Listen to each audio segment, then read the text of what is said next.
Едно от нещата, без които не си представям посрещането на Нова година, това е руска салата.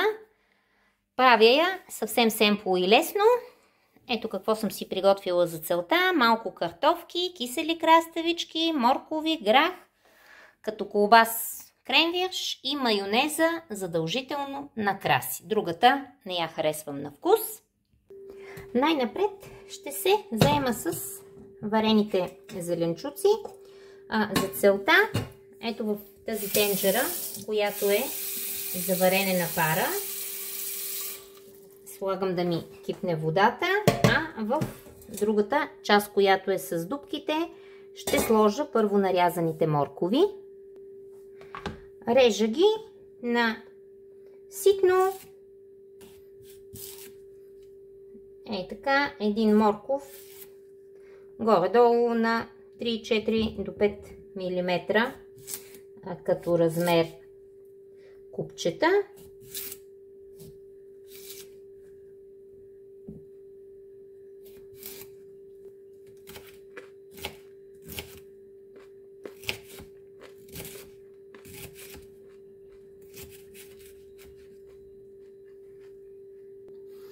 Първо слагам в тенджерата нарязаните моркови, защото те се варят една идея по-бавно от картофите. Аз ще ги варя заедно.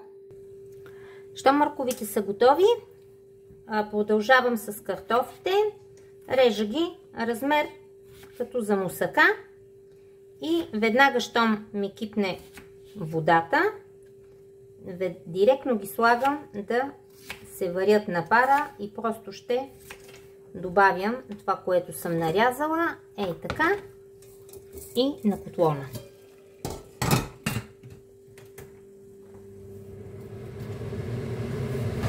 Щом последните нарязани картофи са в тенджерата, ги оставям така за около 30-40 минути, би трябвало да се сварят.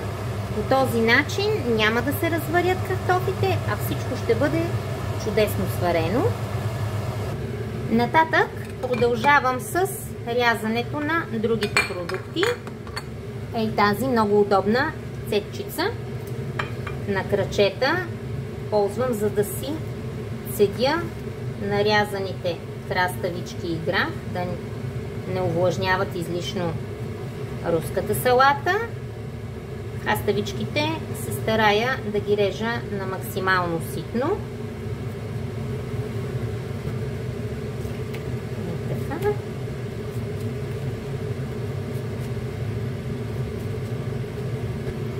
Щом са нарязани, отиват да се цедят.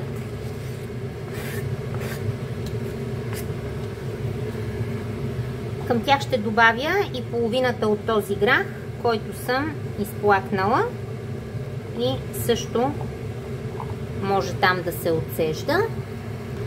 А накрая нарязвам и кренвиршите, които директно могат да отидат нарязани в купата, в която ще бъде готовата салата.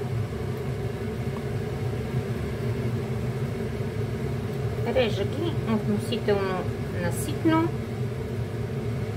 Просто не обичам руската салата да е едра и затова всичките продукти са относително дребно нарязани.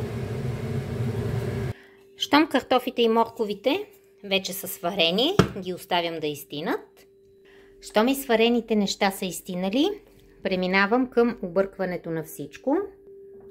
Първо хубаво трябва да объркам всичките продукти да са равномерно размесени.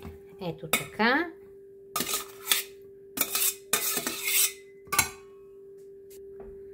След като разбърках тези неща, добавям и граха и киселите краставички и отново хубаво обърквам.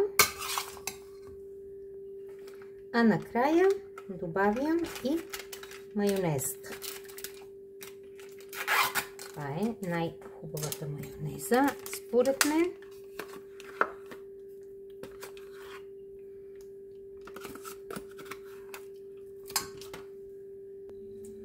Обърквам всичко хубаво и с двете майонези. Малко ми идва, може би малка тази съдинка, но ще стане работата.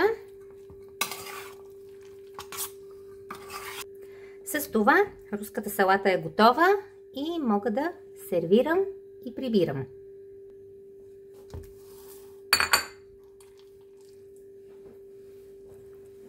Ето така. Страхотно е. Веднага отива за дегустация. Без такава руска салата не приемам посрещането на Нова година.